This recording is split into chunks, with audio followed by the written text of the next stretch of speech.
തിരുവനന്തപുരം മുതലപ്പുഴയിൽ വീണ്ടും മത്സ്യബന്ധന വള്ളം മറിഞ്ഞു. അഴിമുഖത്തിന് സമീപത്തെ കടലിലാണ് വള്ളം മറിഞ്ഞത്. അഞ്ചുതെങ്ങ് സ്വദേശി കിരണിന്റെ ഉടമസ്ഥതയിലുള്ള വള്ളമാണ് അപകടത്തിൽപ്പെട്ടത്. വിവരങ്ങളുമായി അഞ്ജു ജയപ്രകാശ് ഉണ്ട്. അഞ്ജു, സ്ഥിരമായി ഈ വള്ളം അപകടത്തിൽപ്പെടുന്ന സ്ഥലമാണ് ഈ അഴിമുഖം. ഇപ്പോൾ ഈ അപകടം എപ്പോഴായിരുന്നു? ആർക്കെങ്കിലും പരിക്കുകളുണ്ടോ? മറ്റു വിവരങ്ങൾക്കും സേതു, ഇന്ന് രാത്രി അല്പം മുമ്പ്, അതായത് 8:30 കൂടിയാണ് ഈ അപകടം നടക്കുന്നത്.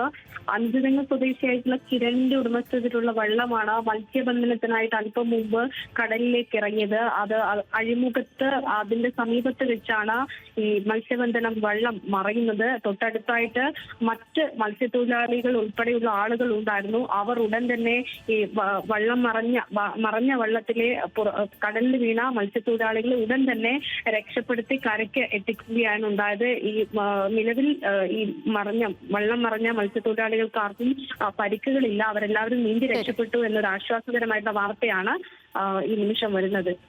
ശരി അഞ്ജു.